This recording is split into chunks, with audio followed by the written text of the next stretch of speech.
I think the next film we have to talk about is a massive, I would call a massive breakout hit at the Cannes Film Festival. And you had a chance to see it. I did not, so I'd really like your thoughts on it. I think listeners can use some clarity on it. That film is CLUB KID, which is a debut film from Jordan Firstman, I believe.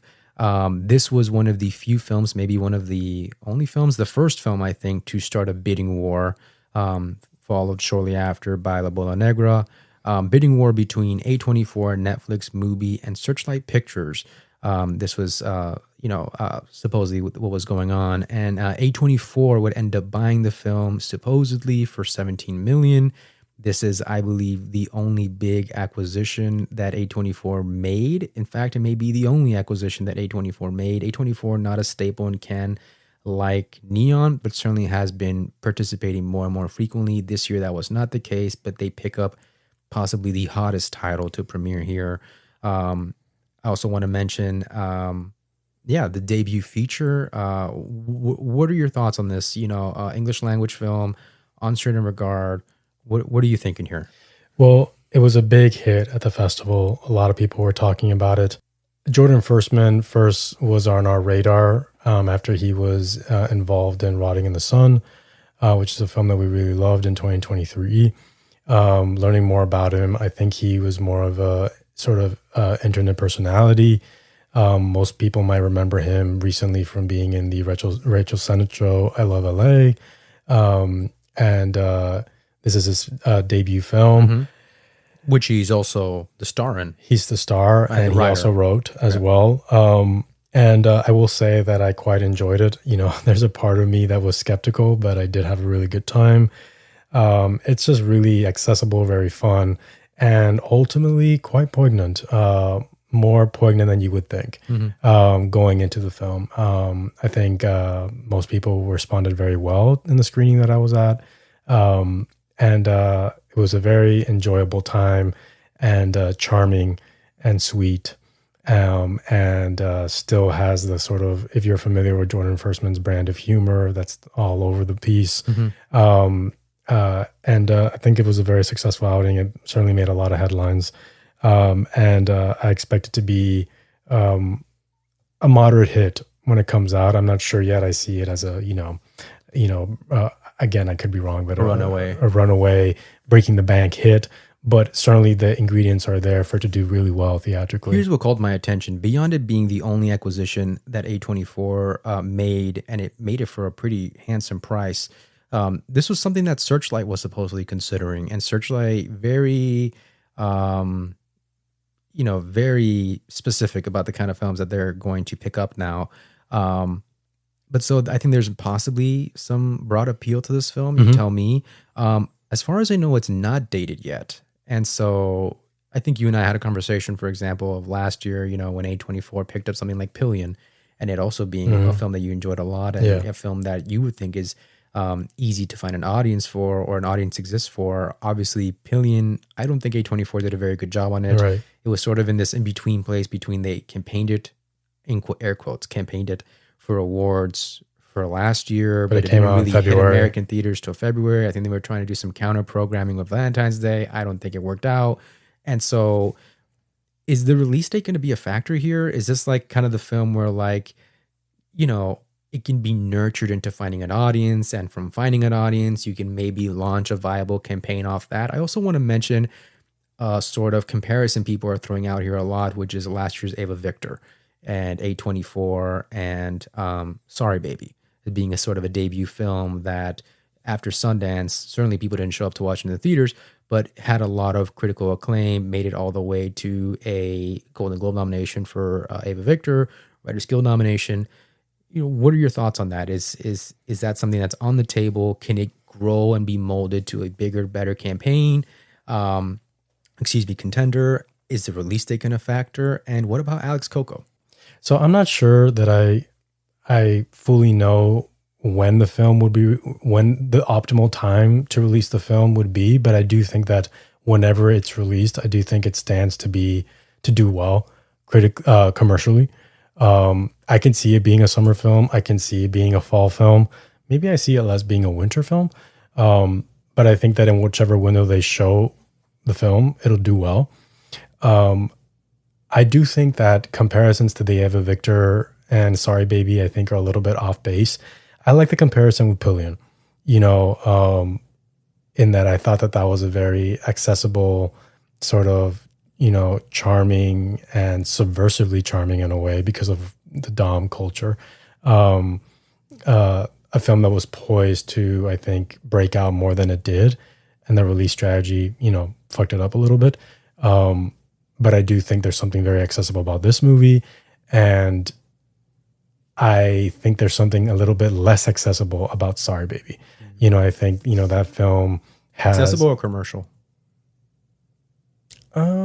Maybe commercial. Commercial might be better. But I think that film, it's a more quaint, more,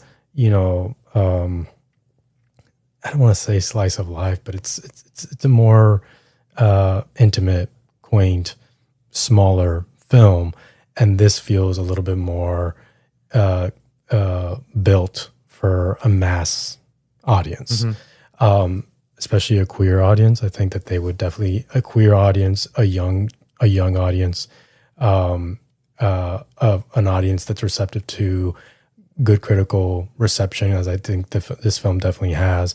I think you have a lot of elements coming together to have crossover appeal whenever the release is set for whichever window it chooses, and that it's not a quiet film at all like Ava Victor's film is. It's a louder film. It's a shinier film. It's a glittery film, but it's also, like I said, it's charming. It's sweet. Like Pillion, you could get, an audience member who, might not necessarily be very familiar with that world, and they'll like the film. I think Ava Victor's film is more specific in terms of the audience that responded to it. I think this has the crossover appeal to respond to a large group. In fact, the screening I saw, there was a wide range of different people at that screening, and they all seemed to very much like it. Enjoy. Exactly. And I do think that Alex Coco being a producer is certainly something to pay attention to. He won an Oscar for Anora. But think about this film being sort of in the universe of Anora in a way. It certainly doesn't have the political and social political relevancy and detail and urgency that Anora had. Case in point, that's why it's a film that's playing in uncertain regard and isn't in competition. There's a commerciality to this film that I think Anora sort of eschews. And Anora is very much, sort of an artistic endeavor in a way that this, I think, is a little bit more commercially driven, but just well done, commercially driven, poignant work. So I don't see this factoring in the same vicinity as Anora. I don't see it factoring into Best Picture nomination. As you said, money changes everything. So if it completely, obliterates the box office, then it's a completely different conversation. But I also want to say how many queer films are breaking the box office to such a degree. That's an interesting point. Lamentably so. And so I wonder, if a film like this, the opening of the gates for a film like this will always be somewhere like screenplay.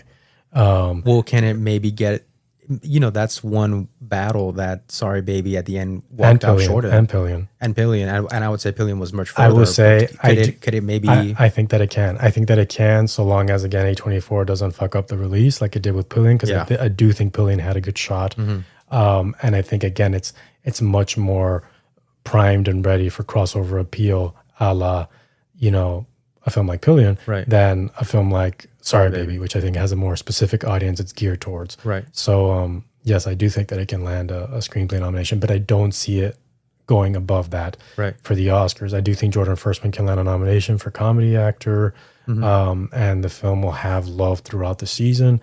And it's just a very enjoyable film. It's just, you can't knock it for that. It's a very enjoyable film. It's a fun time. It's a sweet time. Yeah. And you wouldn't necessarily expect it to be that, considering what it's about. But yeah. So it's A24's probably picked from Cannes. We'll see what happens. I wanna leave this part of the conversation about Club Kid on one note, again, this is our first episode of the season, season 3, episode 1. We're going to revisit this topic later, but maybe you can, say a few words about it. But this is going to be a very historical, significant, important year for the industry moving forward. And the Oscars as part of the industry is going to play a hand in that. The breakthrough capacity of the social media star that exists here with Jordan Firstman, right? And is that possibly going to play a factor into this film's success, both at the Oscars, but before that, commercially? Yeah, I think that's a really good point, especially considering, we're going to have discussions on this bigger narrative as the season goes on. I do think that, I agree. I think it's a that's really good, to look out for. I think that's a really good point, and I think that's a prevalent thing to be on the watch for. Yeah. Okay.